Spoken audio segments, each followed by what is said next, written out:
Ok, está dentro de lo de amarillo, ¿sí? No, está en tu WhatsApp. Ah, ok, ahora lo veo. Perdona improvisation, pero... Ya lo vi.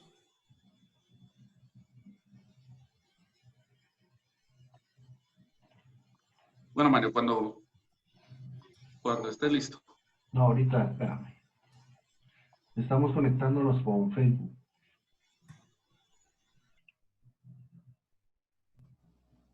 Solo voy a conectar.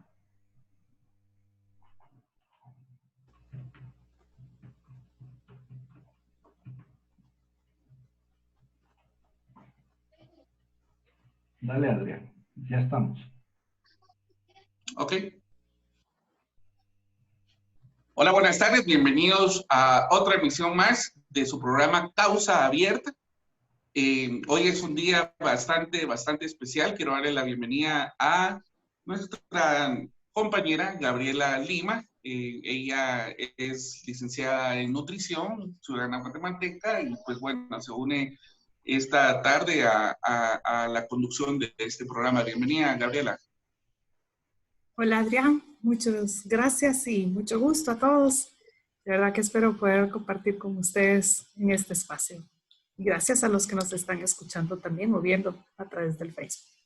Ok, muchísimas gracias. Y bueno, solo recordándoles que Causa Abierta es un programa producido por el Movimiento Ciudadano Causas que busca básicamente convertirse en una plataforma de debate para aportar al desarrollo del país.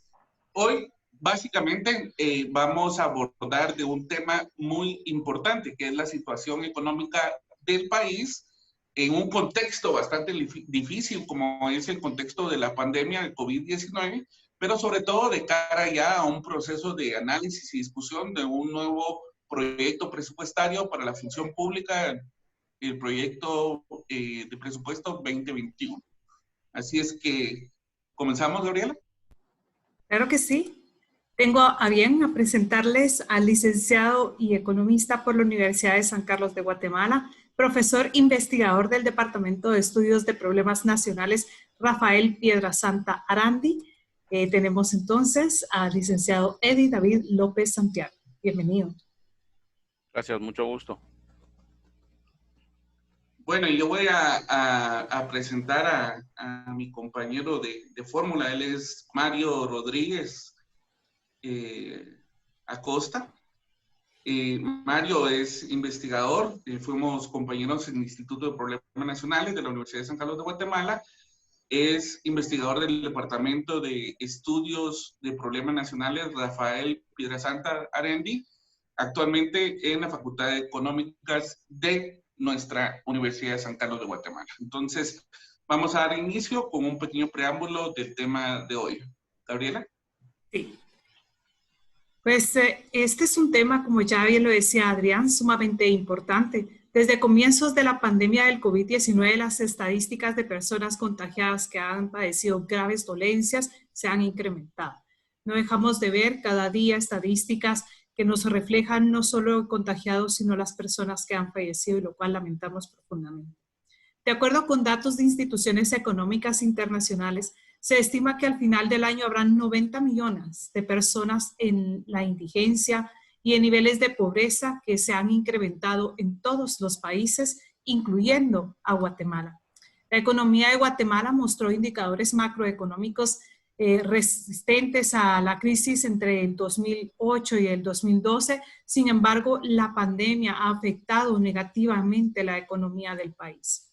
La pandemia de COVID-19 pues nos da signos de la necesidad de enfocarnos en aspectos de recuperación. Solamente con estimaciones del Banco de Guatemala se espera una caída del 4% del Producto Interno Bruto para este año y una recuperación para el 2021.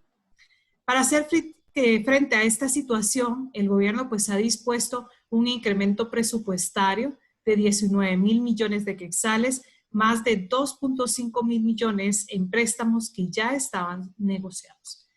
Una gestión macroeconómica prudente ha mantenido la deuda pública sostenida y la inflación dentro del rango establecido por el Banco de Guatemala.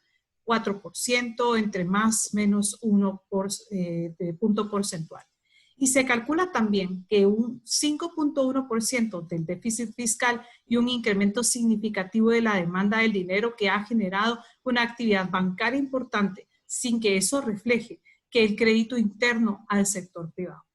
De acuerdo con el Banco de Guatemala, los mejores resultados para la economía provienen de los estímulos monetarios y fiscales implementados, así como una adecuada gestión de la pandemia, buscando un equilibrio entre la contención de la propagación del virus, que es la respuesta sanitaria, sin afectar demasiado la recuperación económica. Y por tal razón, el Banco de Guatemala es optimista en este sentido, que prevé una recuperación rápida de la economía guatemalteca. Sin embargo, los indicadores sociales no van a ser tan optimistas. La pobreza, el hambre, la desnutrición, la indigencia, como ya bien se mencionaba, van a ser cosas que muy probablemente van a aumentar. De acuerdo con el Programa Mundial de Alimentos, el PMA y la FAO, ambos de Naciones Unidas, se prevén unas 300,000 personas afectadas por la pobreza extrema. Y el peor escenario sería que Guatemala no adopte medidas suficientes de mitigación adecuada y se pierda un 60% de los empleos formales. La pobreza podría incrementarse hasta 24 puntos porcentuales y sumado a eso la precariedad en un 73% de la población, es decir, que 7 de cada 10 guatemaltecos estarían llegando a un límite de la pobreza. También pues, nos encontramos en una segunda ola de contagios que no se pueden descartar. Hay un incremento en los niveles de ocupación en los hospitales, una clara señal que estamos entrando a una nueva situación delicada en términos de salud, teniendo en consideración la precariedad de nuestro sistema, la poca capacidad de reacción y de recursos suficientes para poder atender esta crisis más las otras problemáticas sanitarias que vivimos como país. Y para hablar de estos temas, pues hoy nos va a acompañar el licenciado Eddie López, a quien ya presentamos. Muchísimas gracias, Gabriela. Y bueno, exactamente tal y como lo manifiesta Gabriela en su intervención, tenemos a dos especialistas en el tema económico, Eddie López y pues alguien ya de la casa, Mario Rodríguez. Y bueno, ya vamos a entrar en contexto del programa de hoy y quiero preguntarles a ambos panelistas cómo evalúan el impacto del COVID en la economía guatemalteca. ¿Qué sectores, según ustedes, los consideran que son los más afectados? Eddie. Bien, gracias por la oportunidad de compartir. Hasta donde las evidencias lo indican, los sectores más afectados en el país ha sido lo relacionado al turismo, ¿verdad? Y porque, bueno, por todas las medidas que la pandemia implica, muchos restaurantes, hoteles han tenido que cerrar. E igual también pequeños y medianos comercios. Entonces, la pequeña empresa, y ya no digamos la microempresa, han sido, a mi entender, los sectores más afectados, lo que evidentemente ha generado desempleo. Ya de por sí tenemos el fenómeno de que determinados, lo que algunos le llaman clúster, que se han dado a conocer en función del turismo, en toda esta parte de Tecpan, por ejemplo, los restaurantes, los que hemos tenido la posibilidad de conocer por ahí, nos damos cuenta que entre semana hay una determinada cantidad, por ejemplo, de meseros, pero fin de semana que llega mucha gente de la capital a comer ahí, a desayunar, a almorzar, básicamente, contratan incluso más gente solamente por esos días. Es gente que su ingreso está en función de lo que la gente le pueda dejar ahí, ¿verdad? Según sea su voluntad, dicen, ¿verdad? Aunque a veces ya no es tan de voluntad en sí mismo, pero la bendita propina.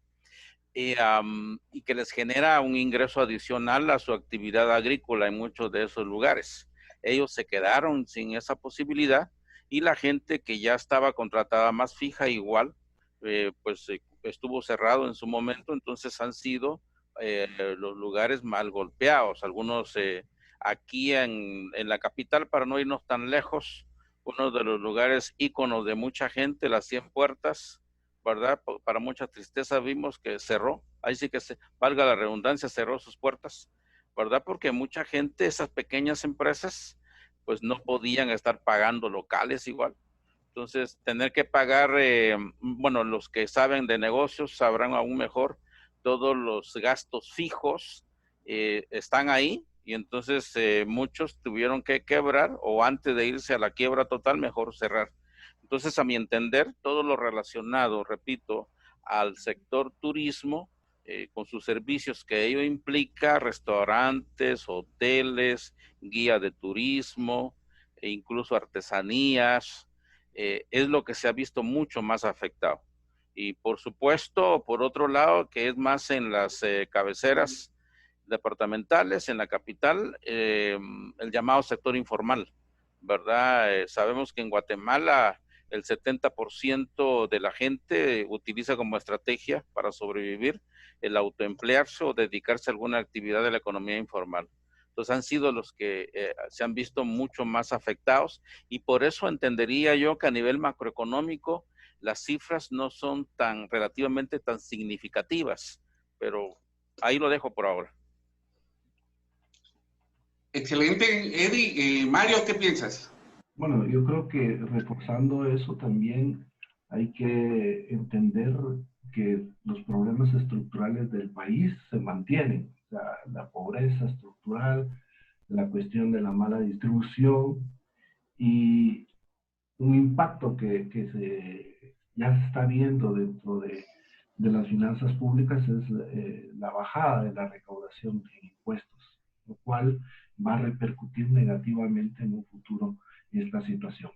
Pero hay otro elemento que hay que mencionar, que es las actividades productivas. De estas, creo que el sector agrícola se está viendo afectado, principalmente en una etapa de la pandemia que estamos hablando de marzo a junio más o menos, que duró el periodo de restricción, y de ahora también que estamos afectados por esta situación de la depresión tropical ETA, nos va digamos, afectar, a tener un impacto en la producción agrícola.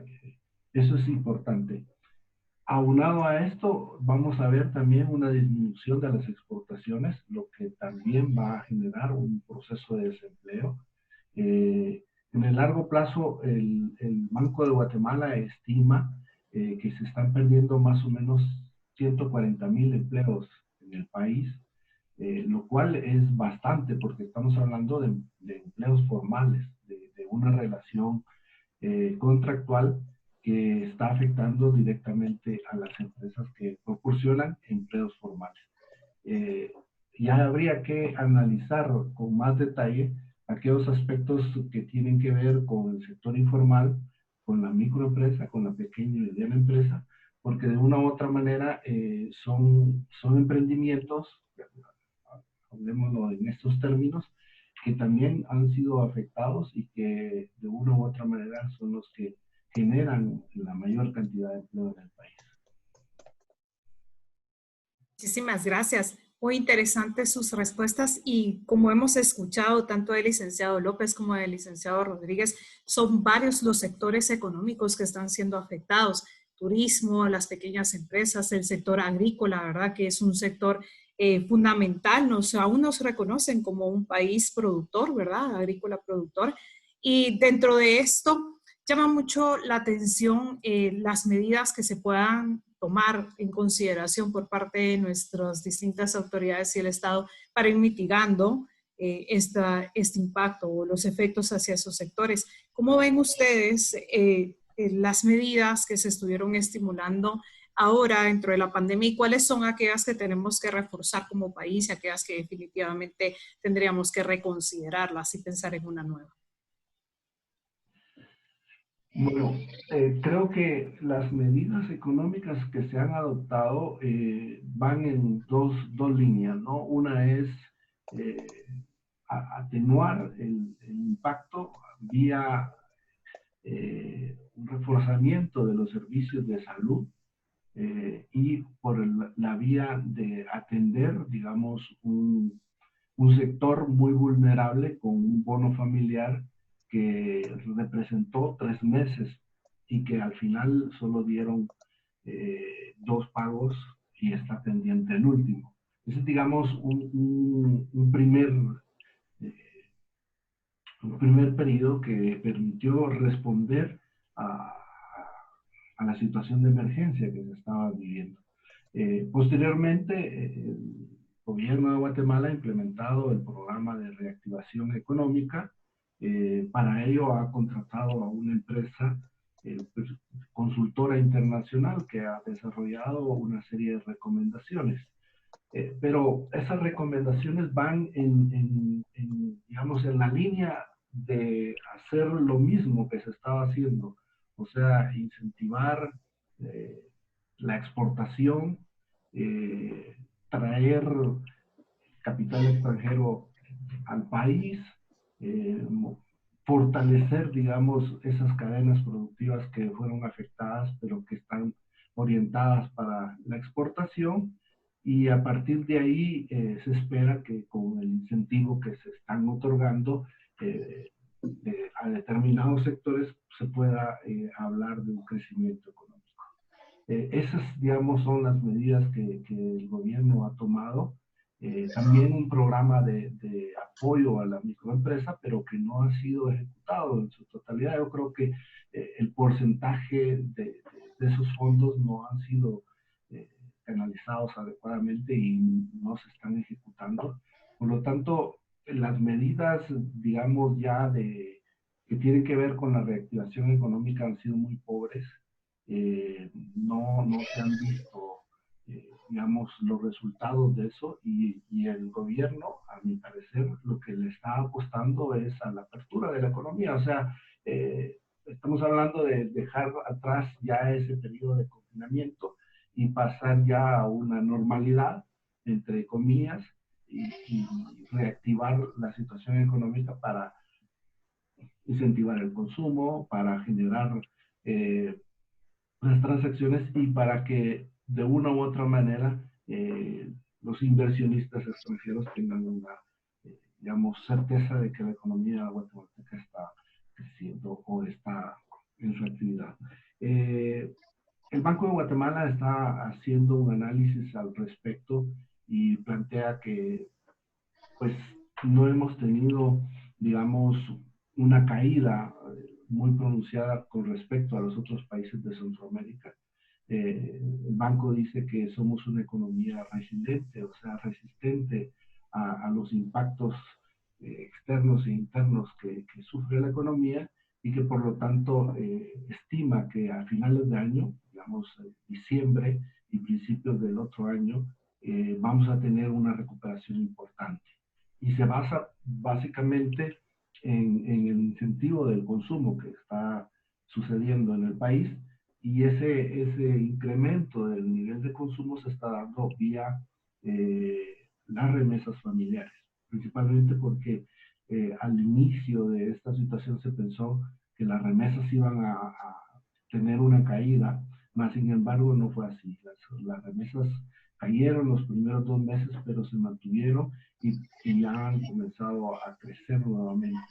Entonces, de una u otra manera, el consumo se está viendo impactado positivamente y entonces el banco está estimando un crecimiento de la economía, o sea, una especie de V en el crecimiento y una recuperación importante para tener, digamos, a inicios del próximo año los niveles que teníamos en marzo, por ejemplo, o por lo menos llegar a ese nivel y en junio, julio del otro año poder establecer ya, digamos, índices de crecimiento. Esa es, digamos, una proyección, pero estamos viendo que la situación es más complicada, ¿verdad? Porque los impactos que estamos observando, tanto del COVID y ahora con la tormenta, se van a cuantificar, yo creo que a finales de año, y la pobreza ha incrementado y los programas de reactivación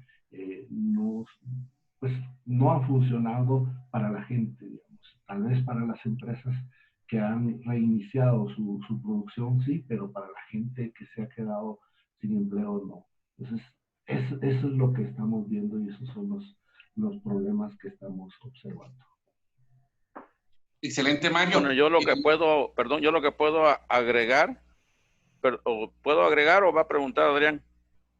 Fíjate, Eddie, que tengo una pregunta especial para ti. Y sobre todo considerando esto último que Mario planteaba. Él plantea como algún tipo de mecanismo de compensación que se ha registrado del tema de las remesas. Te quiero comentar, el Banco Mundial desarrolló un informe titulado, si no estoy mal, El costo de estar sanos. Y hablaba de aquellos países que mantenían una actividad vinculada a la agricultura, han encontrado en este sector un mecanismo que ha mitigado de alguna u otra forma la crisis económica. ¿Crees que esta aseveración que hace el Banco Mundial en su informe se aplica para Guatemala? Yo diría que sin contar muchas, pues yo por lo menos no conozco mucha evidencia, creo que es cierto.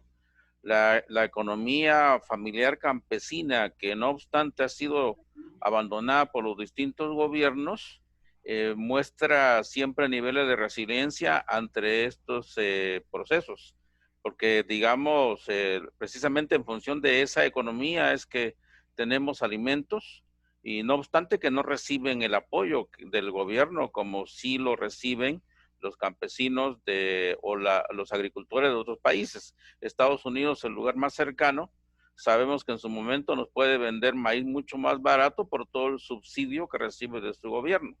Pero regresando al punto original, yo creo de que sí, la producción es la producción agrícola campesina la que muestra ese nivel de resiliencia e incluso de solidaridad. Yo llamo también eso muy importante, porque ustedes supongo que vieron en su oportunidad como algunos pequeños productores incluso donaban su producción al no poderla vender a los mercados. Entonces sí, la producción, la economía campesina ha demostrado de nuevo la importancia que tiene para el país y la capacidad de resiliencia que tiene ante todos estos eventos. Aunque obviamente diría yo de que no podemos esperar que siempre tengan esa capacidad de reacción como hasta ahora ha tenido, porque pues muchos campesinos igual están cayendo a los niveles de miseria ante toda esta situación. Excelente. ¿Algo que querías agregar respecto al comentario anterior? Yo lo que quería agregar es de que igual el Banco Mundial y el Fondo Monetario en específico, en su informe ha plasmado de que la política fiscal y monetaria que ha impulsado todos los países, incluyendo Guatemala, ha ayudado precisamente a estabilizar la economía, ¿verdad? Pero yo creo que no hay que perder de vista que evidentemente esos logros son de corto plazo, porque como ya lo dijo Mario en su momento, a nivel fiscal, se han diferido impuestos, eso hace que baje la recaudación fiscal, en un primer momento puede ser positivo, pero ya para el otro año y justo en el marco del presupuesto planteado, esto lo que está generando es más deuda, ¿verdad? Que yo creo que ya estamos llegando a puntos críticos que la mayoría no lo ve así en función de la forma de medir esos niveles de riesgo de deuda, pero a nivel fiscal, el punto es de que este gobierno inmediatamente reaccionó positivamente a los requerimientos del CACIF, ¿verdad? Diferir pagos de varios impuestos. Pero no hay diríamos, en el corto plazo, y que instancias como también el Banco Mundial y el Fondo Monetario insisten de que es necesario que países como el nuestro, a nivel fiscal, ya se replantee el sistema regresivo por el que hemos estado históricamente. Entonces yo concluyo esta parte, digamos, mi observación o acotación en el sentido de que si bien en el corto plazo esas medidas de política fiscal y monetaria han sido acertadas, en el mediano y largo plazo podemos tener efectos contraproducentes si no se toman otro tipo de acciones. Esto último que manifiesta Cedi es muy, muy importante, sobre todo porque dado al impacto que ha tenido el COVID, tal pareciera que los países, incluyendo Guatemala, se han preparado para enfrentar el COVID como se prepara un atleta para una carrera de 100 metros o 200 metros, cuando en realidad la complejidad de esta pandemia, muy probablemente, haciendo una analogía con el deporte del atletismo, constituye para nosotros una maratón de largo plazo y para la cual tenemos que ser creativos y buscar alternativas. Gabriela. Sí, no, es sumamente importante lo que nos están diciendo los dos y me preocupa un poco en cierto sentido el tema de remesas. O sea, las remesas siguen siendo lo que ha sostenido nuestra economía en los últimos años, lo vuelve a hacer en este momento ante la crisis, pero si nos ponemos a pensar también los efectos de COVID en los otros países, Estados Unidos, por ejemplo, las pérdidas de empleo, ¿qué tanto podemos ser optimistas como país para decir que nuestra economía va a sostenerse o en algún sentido hasta puede llegar a mejorar si consideramos que las pérdidas de empleo en estos países que son productores donde tenemos a mucha de nuestra población guatemalteca también van a tener un efecto muy serio? Sí, hay una correlación, o había una correlación que decía de que un incremento de los niveles o los indicadores de empleo en Estados Unidos se reflejaba precisamente en un incremento del envío de remesas a Guatemala. Y efectivamente en Estados Unidos los indicadores de empleo han caído y entonces se extrapoló esa correlación y se pensó de que una vez que eso sucedía en Estados Unidos, la situación iba a empeorar en el torno a las remesas. Pero aquí hay un factor que es importante que tiene que ver con la incertidumbre, ¿verdad? La incertidumbre movió o motivó a los migrantes a incrementar los niveles de envíos por muchas razones. Había incertidumbre por la pandemia, había incertidumbre por perder el empleo, pero también había incertidumbre en la cuestión electoral de Estados Unidos, el enfrentamiento que se ha dado entre los dos contendientes. Entonces, todas estas incertidumbres generaron, pues, básicamente un incremento del nivel de las remesas familiares al país, lo cual es positivo. Y la pregunta es si eso se va a mantener en el tiempo, si eso es sostenible. Creo que sí, digamos el envío de remesas. Lo que no es sostenible es que la economía guatemalteca esté basado en eso, o sea, se esté sustentando en eso, porque entonces no estamos generando internamente los bienes y servicios necesarios para poder tener un mejor nivel de vida, sino que estamos dependiendo de un trabajo de personas que fueron expulsadas precisamente por esa economía, ¿verdad? Entonces, en el largo plazo, en el mediano plazo, eso es insostenible, obviamente, porque eso es un signo de que nuestra economía no funciona, que nuestra economía expulsa mano de obra que no le puede dar empleo a toda la población y que por lo tanto habría que revisar el modelo económico para poder ser incluyentes y para poder dar una respuesta adecuada a esta situación. No es válido, por ejemplo, que sigamos teniendo esperanzas de que esas personas que como sociedad hemos expulsado sigan manteniendo la economía del país, ¿verdad? Porque ese dinero no solo sirve para incentivar el consumo interno, sino que también va a parar al sistema financiero, porque mucho de ese dinero se bancariza o se canaliza a través de los mecanismos financieros que existen en el país y por lo tanto lo que estamos haciendo es sosteniendo una economía no da respuesta a las necesidades de la población, sino que más bien las expulsa. En el corto plazo creo que se va a estabilizar el envío de remesas y porque la situación de incertidumbre se está disipando, ¿verdad? Cuando venga la vacuna, cuando se declare algún ganador en Estados Unidos o cuando los niveles de empleo se vuelvan a recuperar. Más sin embargo, nosotros estamos aquí insistiendo en el mismo modelo económico que es un fracaso y que por lo tanto va a seguir expulsando más mano de obra hacia el norte.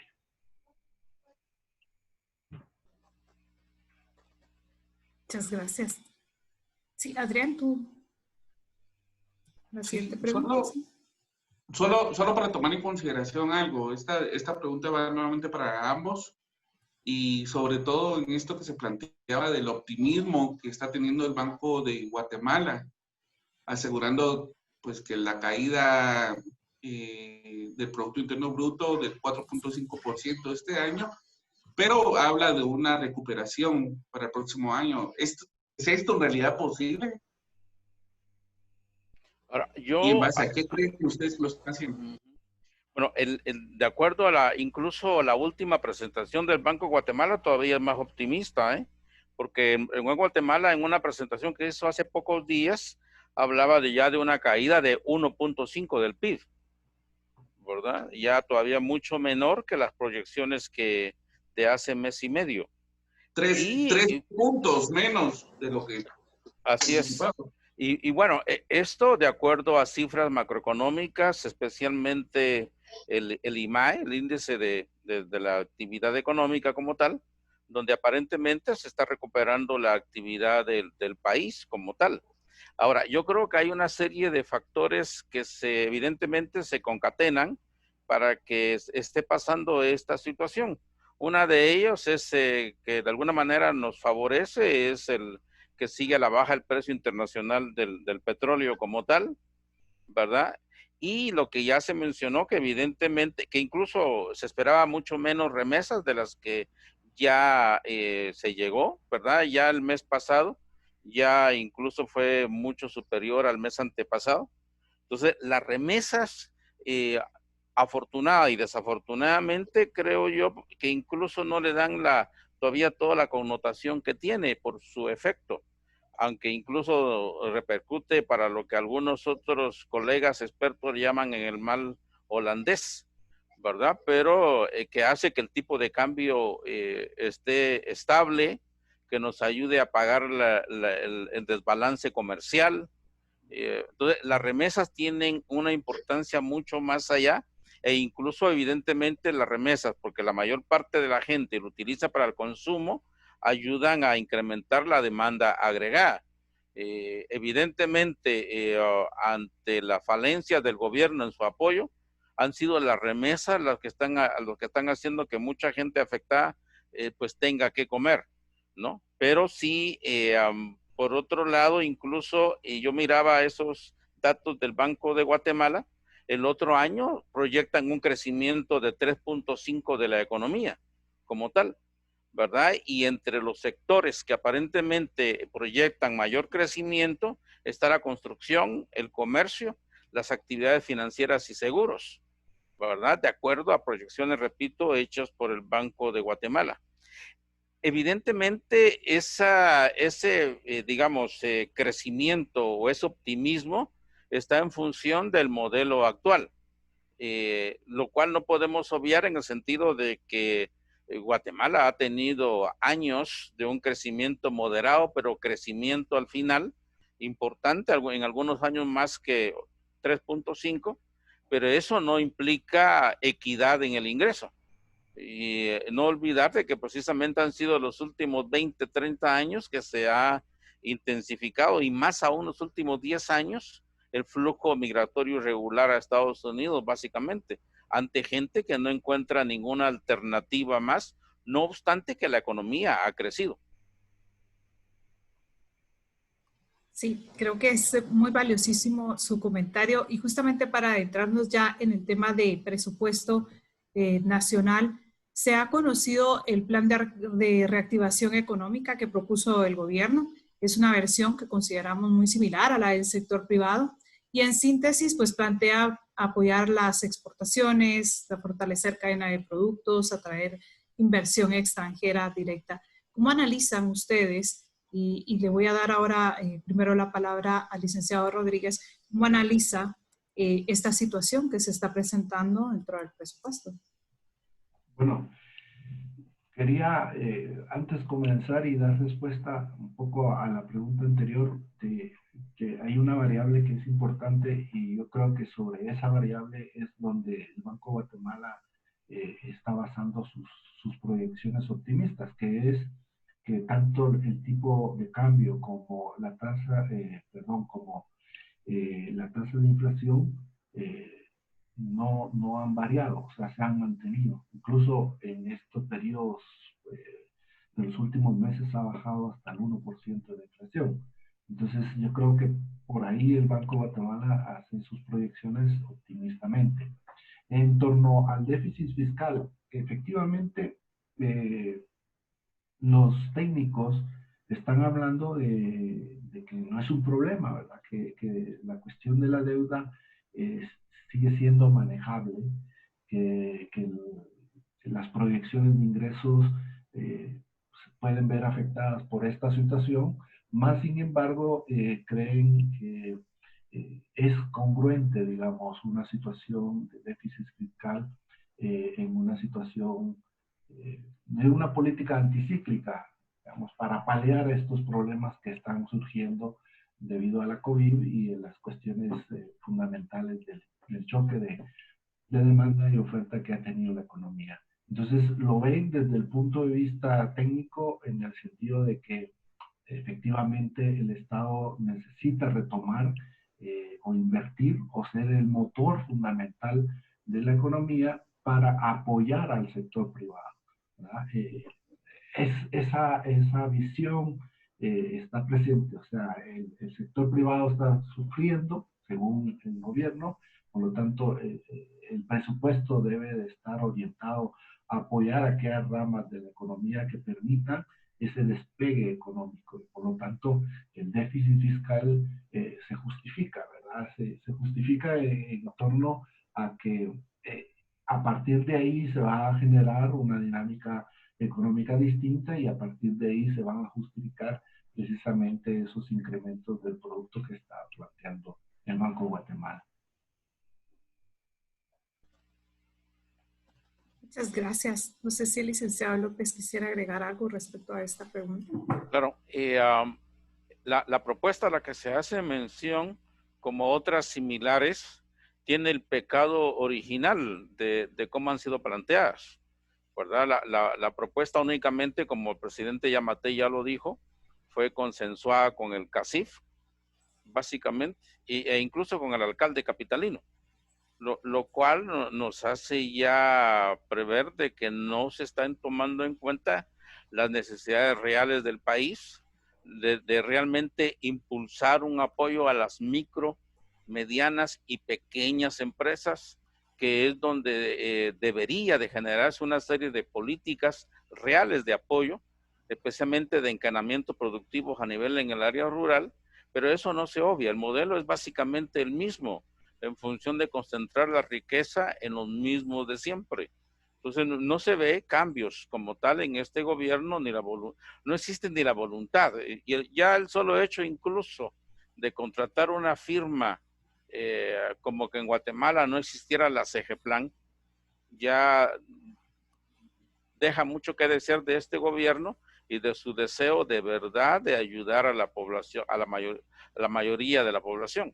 Entonces, yo no tengo mayores, diríamos, perspectiva positiva de esa propuesta, y yo diría que va a ser de nuevo más de lo mismo del modelo que ya tenemos y que es un modelo pues excluyente y que para nada beneficia realmente a la mayoría en función de que el ingreso pueda ser más equitativo.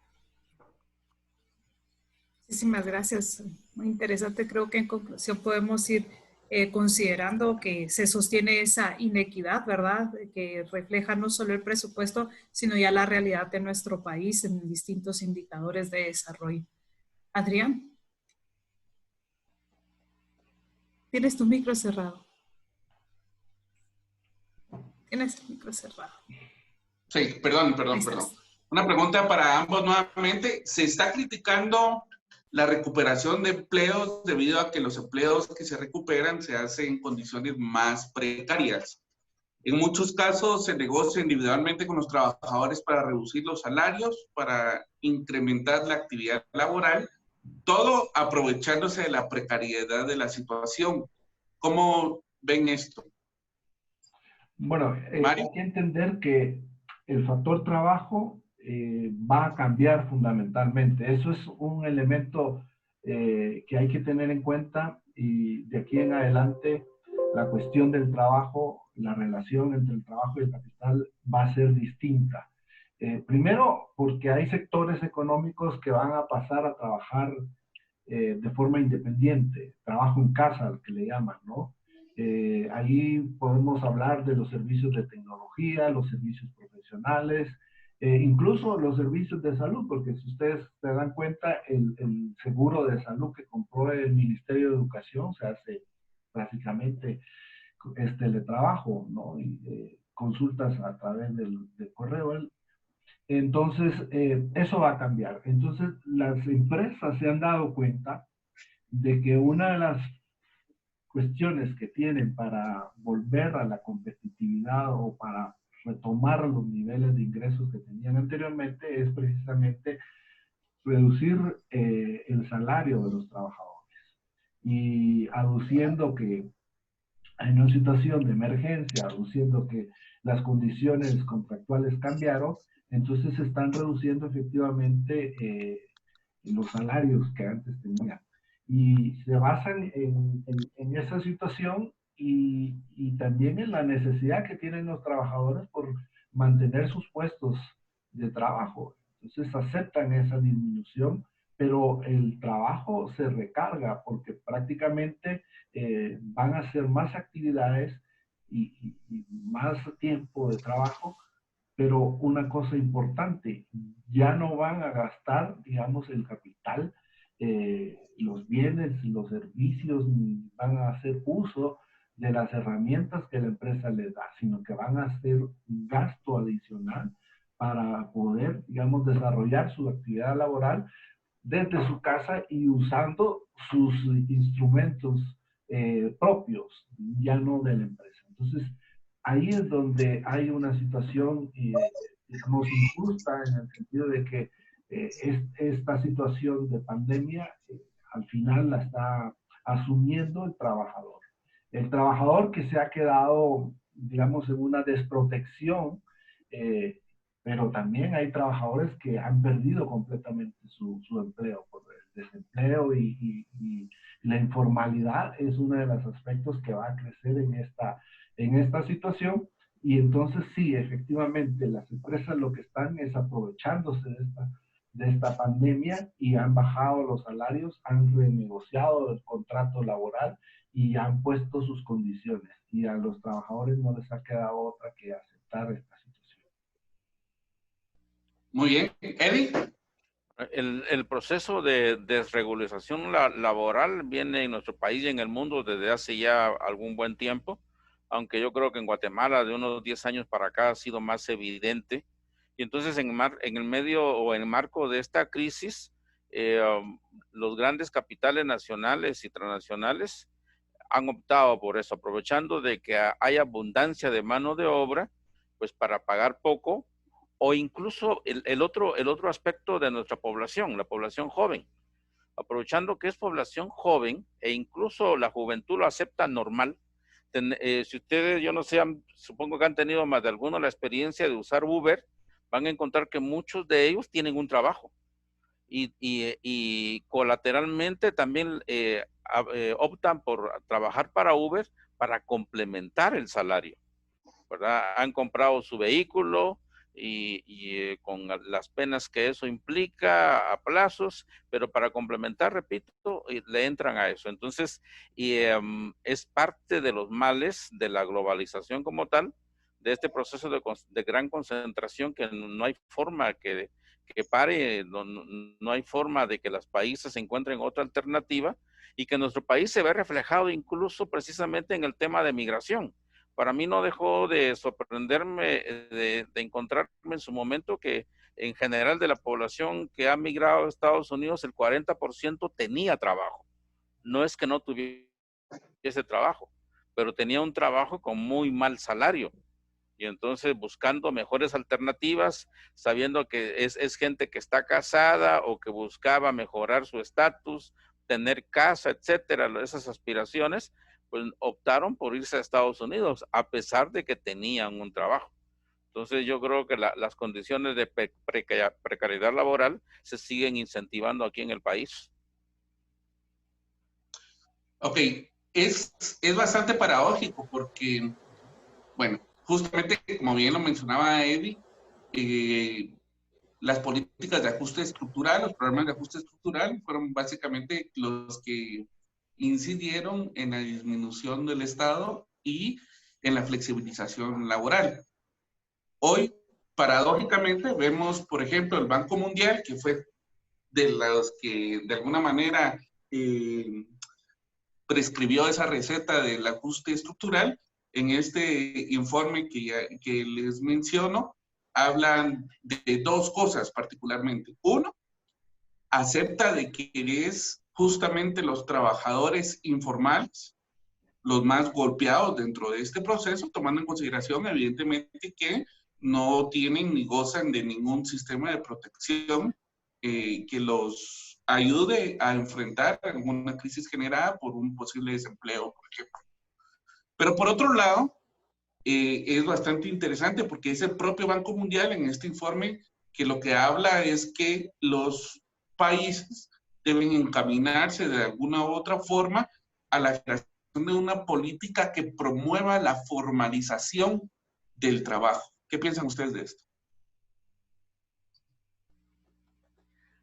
Bueno, el Banco Mundial ha sido de las instancias de que da una receta, aunque aplica otra, porque después de que el Banco Mundial la ha impuesto en países como el nuestro, el neoliberalismo, la globalización, esperando el bendito rebalse con el crecimiento económico, y después cae en la cuenta que eso siempre no es cierto, porque a pesar de que las economías han crecido, nunca se dio ese rebalse en el sentido de efectivamente redistribuir el ingreso. Entonces vienen con que las cosas no están así, y yo creo de que instancias como el Banco Mundial, como el Fondo Monetario, en última instancia por su misma conformación, obedecen a los intereses del gran capital nacional e internacional. Entonces, aunque su discurso en algún momento sea uno, realmente sus acciones, sus políticas de apoyo no van en esa línea. Pueden indicarlo. Es más, es precisamente informes del Banco Mundial, en el caso de Guatemala, indican esa gran inequidad que hay, pero justo es el Banco Mundial que termina financiando actividades como la extracción minera que genera tantos conflictos. Entonces, es ese doble discurso de esas instancias al final de cuentas. Un discurso social, pero una práctica económica depredadora como tal. Excelente. Mario. Bueno, hay que entender que uno de los principales problemas en el mundo capitalista es la desigualdad económica.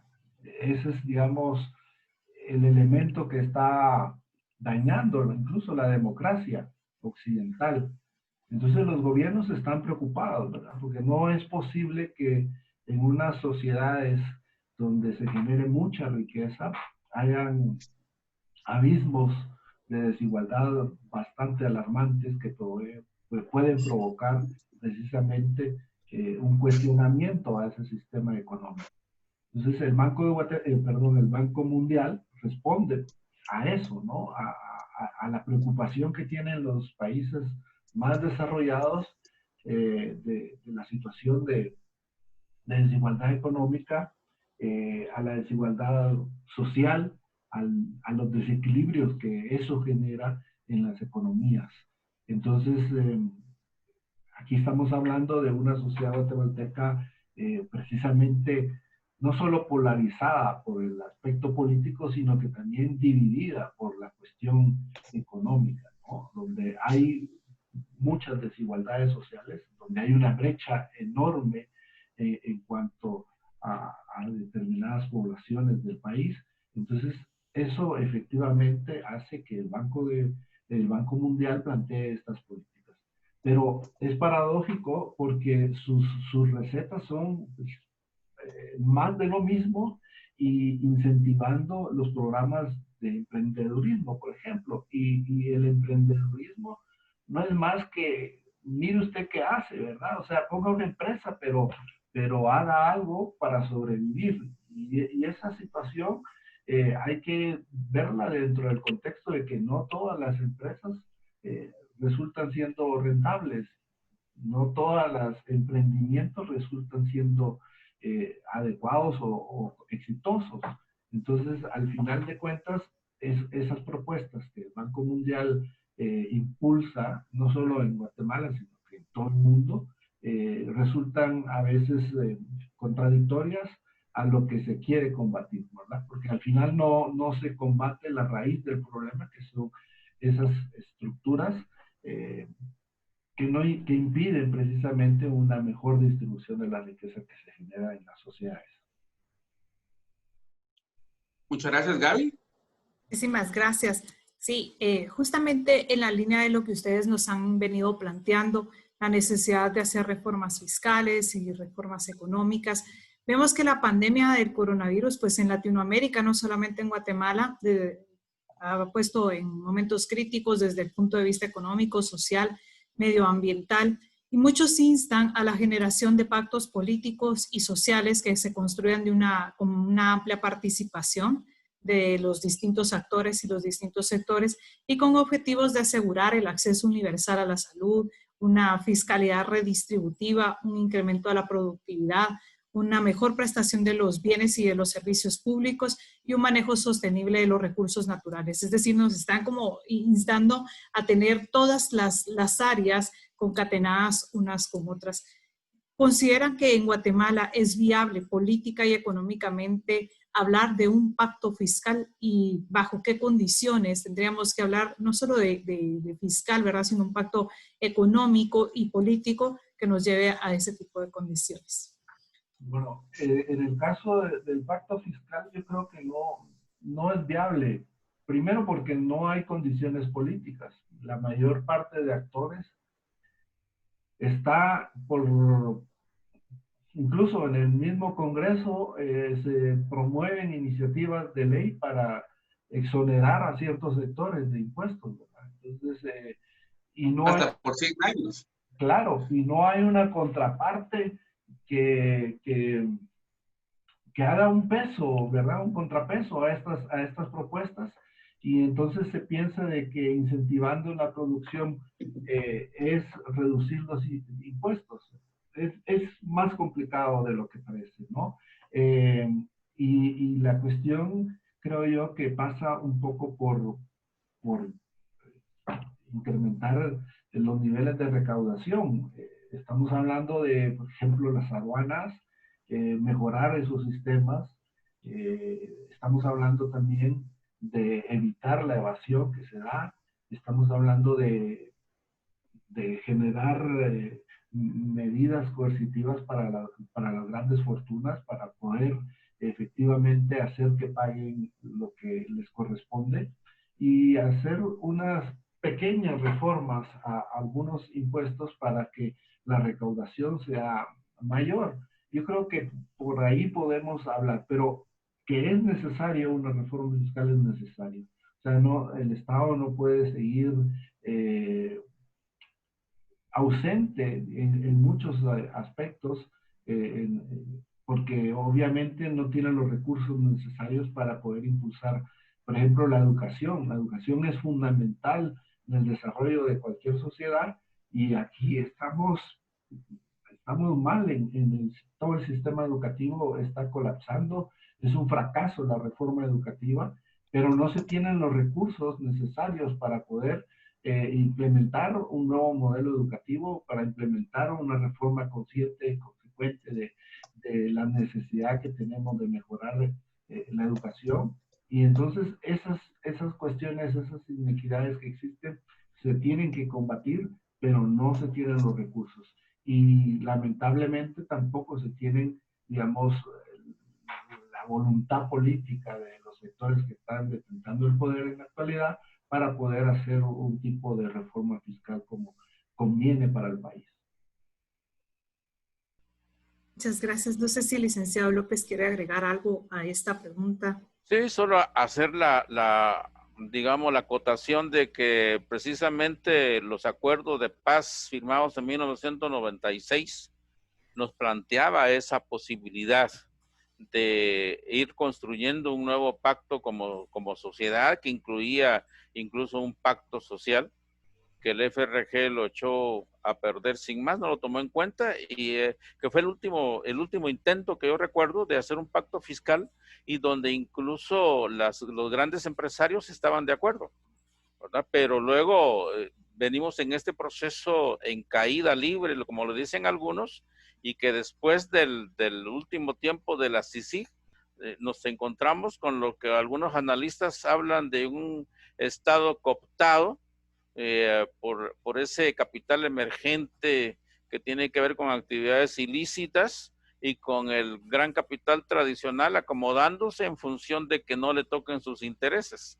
Entonces, está complicado en tanto las élites económicas que actualmente tienen el escenario dominado a nivel político no cambien de perspectiva y no vean de que con el barco también se hunden ellos, porque va a ser inviable como país y por consiguiente que ellos sigan teniendo de alguna manera sus utilidades que tienen si como país seguimos hundiéndonos como hasta ahora. Ahora, y esto, el punto es de que evidentemente es necesario y urgente replantearnos tanto toda la estructura política, lo fiscal y económico, y ya propuestas hay. Lo que no ha habido es evidentemente interés en llevarlo a cabo. En medio de todo esto, yo soy mínimamente positivo en el sentido de que hay algunos cuantos sectores económicos, uno que otro gran empresario, y yo creo que una cantidad importante de medianos empresarios que sí tienen otra visión diferente a la élite económica que hoy por hoy domina el escenario y que nos está llevando a este despeñadero.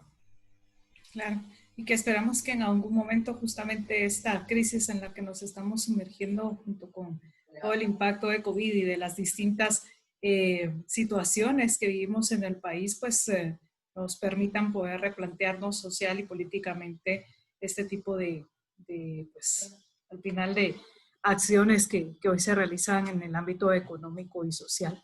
Dejo entonces ahora el micrófono, Adrián, todo tuyo. Muchas gracias, Gabriela. Bueno, en realidad es interesante la participación y los comentarios vertidos por ambos invitados. Hay mucho de qué hablar en este tema. Desafortunadamente el tiempo es bastante limitado en estos espacios. Sin embargo, me gustaría pues, hacerles una pregunta, sobre todo cuando en el discurso de repente se habla de el apoyo al sector microempresarial y se habla, por ejemplo, del tema del emprendedurismo como una posible salida hacia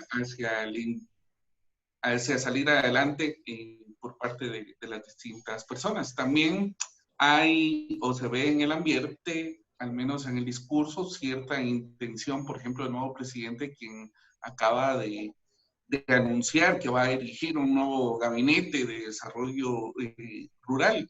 ¿Qué piensan ustedes de ambos programas y de ambas políticas?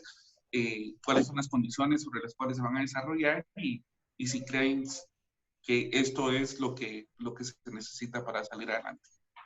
Bueno, en principio se planteó una ley de desarrollo rural, pero efectivamente los sectores del país más atrasado, en este caso el sector agropecuario se negó a eso. Y, y ahora se anuncia un gabinete, pero ¿qué funciones tendrá ese gabinete de desarrollo rural? Por ejemplo, ¿por qué no se fortalece el trabajo del ministerio, del MAGA?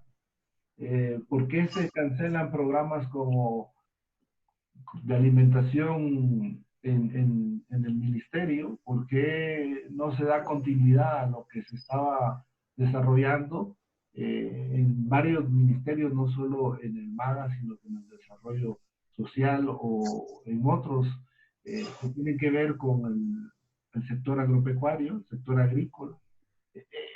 Digamos, contraproducente que querer hacer nuevamente cosas eh, sin tomar en cuenta la experiencia pasada, los fracasos pasados y los éxitos que pudieran tener. Es como que siempre comenzamos de cero a poder impulsar alguna medida para paliar en algo el problema que se está viviendo, pero los problemas se van creciendo, ¿verdad? Tenemos problemas de seguridad alimentaria, estamos afectados también por el cambio climático, lo cual va a tener repercusiones negativas para la agricultura, y estamos en una situación pues, de calamidad con la cuestión del COVID y estamos casi que improvisando, ¿no? Nuevamente con esta situación del desarrollo agrícola. A mí me parece que es una irresponsabilidad de parte del presidente. Si miramos, digamos, en el MAGA han cambiado ya un ministro, hay otro ministro, ¿no? Porque ¿qué pasa ahí? La institucionalidad, ¿por qué no se ejecutan los programas? ¿Por qué no llega realmente el beneficio a los agricultores? Creo que ahí es donde tenemos que ver estas situaciones o estas medidas que se están tomando. Gracias. Eddie. Bueno, yo lo que quisiera agregar es de que no habría mucho que perderse si existiera real voluntad.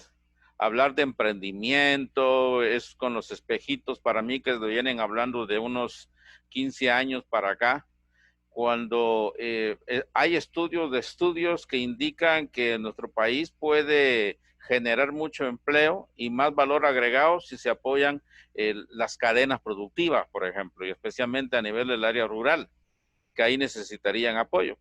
Y ahí no estamos ya hablando de emprendimiento, porque nuestros paisanos campesinos son más que emprendedores, ¿verdad? Los campesinos empiezan a trabajar a las 5 de la mañana, cuando ni el sol ha salido, y entonces ellos están acostumbrados a trabajar. Ahí lo que se necesita es ese apoyo que no se ha tenido. Y por otra parte, el hablar de una política agraria, el hablar de un programa agrario, cuando no se menciona para nada la política agraria, cuando se ha desmantelado las AAS, nos indica que solamente es una pantomima en última instancia. Nuestro país lo que necesita es que se ejecute la política agraria que ya existe, ¿verdad? No se habla en general, por ejemplo, de uno de los tantos aspectos de por qué el catastro no se ha dejado avanzar en el país, ¿verdad? Y que es parte fundamental de la certeza jurídica de la que tanto se habla, pero que solo es un discurso, ¿verdad? El catastro, que es fundamental para que dé precisamente esa certeza jurídica, los grandes terratenientes ahí aunados en la Cámara del Agro no han permitido que esto avance. Ustedes sabrán que hay fincas que tienen excesos, yo no entendería, con la tecnología en su momento habrá excesos de metros, de cientos de metros, pues bueno, pero no, hay caballerías que tienen exceso hay fincas que tienen exceso de caballerías.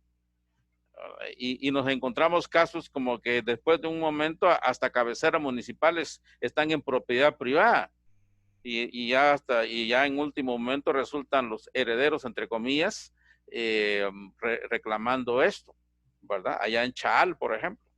Y es por la forma de despojo que ha sucedido aquí en Guatemala de la tierra. Entonces, si no se resuelve, para empezar, lo que implica el acceso y la regularización, la tenencia de la tierra, ¿de qué proyectos agrarios estamos hablando?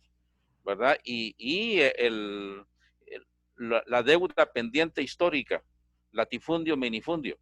En Guatemala, el latifundio ha ido creciendo más en los últimos tiempos con la siembra de la palma africana. Entonces, mientras eso, que ahora ya casi nadie lo menciona, porque pareciera ser que eso es como que ya no existe y más bien es un problema cada vez más profundo, ¿verdad? No podemos hablar de proyectos agrarios que vayan realmente a fortalecer a la gente y a la población que más lo necesita. Solo para concluir, recordemos que en tiempos de la UNE, cuando gobernó la UNE, incluso ahí se inició la palma africana y fue a través del Ministerio de Agricultura que incluso se apoyó, como se le dio incentivos y bueno, hoy vemos los resultados. ¿A quién ha beneficiado más? Siempre a los grandes terratenientes y no a la gente que más lo necesita. Muchísimas gracias. Sí, y creo de verdad, Adrián, han sido unas ponencias fascinantes y nos encantaría poder llegar a tener muchísimo más tiempo porque es un tema que requiere muchísima profundidad, mucho análisis, pero se nos ha agotado, ¿verdad? Desafortunadamente. Y les voy a pedir a los dos, en un minuto, sus conclusiones. Por favor. Empezamos con el licenciado Rodríguez y luego el licenciado López. Bueno, hay una contracción de la economía provocada por una menor demanda. Ha caído el consumo, la inversión y el sector externo. Y eso genera incertidumbre en el corto plazo, ¿verdad? Porque las medidas curativas, las medidas económicas que implementa el gobierno, pues no han estado dando los resultados esperados. Y lo que se espera precisamente es que se incremente la pobreza y que haya mayor desigualdad económica en el país.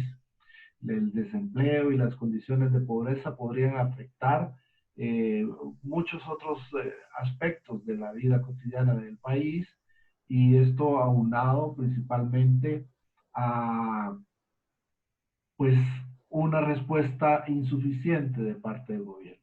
Más sin embargo, hay también optimismo de parte de las autoridades económicas, pensando de que a finales de año, en diciembre, podemos tener una leve recuperación y vamos a alcanzar para el 2021 los niveles que teníamos anteriormente a la pandemia.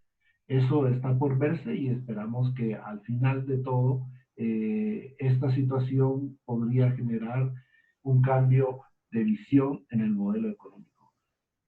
Es difícil, pero digamos, esa sería uno de los aspectos en los que tendríamos que luchar para modificar ese modelo económico que, en fin, es un obstáculo para el desarrollo del país. Muchísimas gracias, licenciado Rodríguez. Licenciado López, por favor. Pues bueno, yo creo que tenemos que estar agradecidos con todos los paisanos que viven especialmente en Estados Unidos, porque gracias a sus remesas, pues ahí ha llegado donde el gobierno evidentemente no ha llegado. Y pues hay en medio de toda esta situación optimismo de que nuestra economía evolucione positivamente en medio de todo esto, pero evidentemente si el modelo económico sigue sin cambios, se va a seguir generando pobreza extrema, exclusión social y económica, pero a nivel macro, nuestro país va a tener, digamos, cifras, si no muy positivas, por lo menos no tan graves como el resto de Latinoamérica como tal. Lo que en principio a nivel general creo que es bueno. Entonces, pero necesitamos evidentemente un cambio de modelo que no sea excluyente como el que ha sido para que el bienestar de la población sea general. Excelente, muchísimas gracias tanto a Eddie David López Santiago como a Mario Rodríguez por sus comentarios, por sus conclusiones, pero sobre todo por por ese aporte que nos han dado en este espacio ciudadano, en el que pretendemos de alguna u otra forma generar una plataforma que ayude al ciudadano guatemalteco a entender las distintas temáticas que se hablan en el contexto nacional y político y lograr de alguna manera asimilar más para formarse un propio criterio. Agradecemos a nuestros invitados, nuevamente a Eddie López y a Mario Rodríguez, y quiero agradecer especialmente a Gabriela Lima por su participación y con su co-conducción en el desarrollo de este programa. Muchísimas gracias, Gabriela. Gracias a ti, Adrián. Muchas gracias. Y bueno, agradecerles también a todas las personas que de alguna u otra forma se han unido en esta transmisión. Tenemos reportes de que desafortunadamente la transmisión presentó algunos problemas, sin embargo, eso, gracias a la ayuda tecnológica, pues es posible solucionarlo fácilmente y pronto verán esta transmisión grabada y presentada en diferido para que todos podamos de alguna u otra forma disfrutar del contenido de este programa. Muchísimas gracias, Gaby. Muchas gracias, Mario. Muchas gracias, a Eddie. ustedes también. Buenas noches. Mucho gusto. Nos vemos. noche. Hasta la próxima.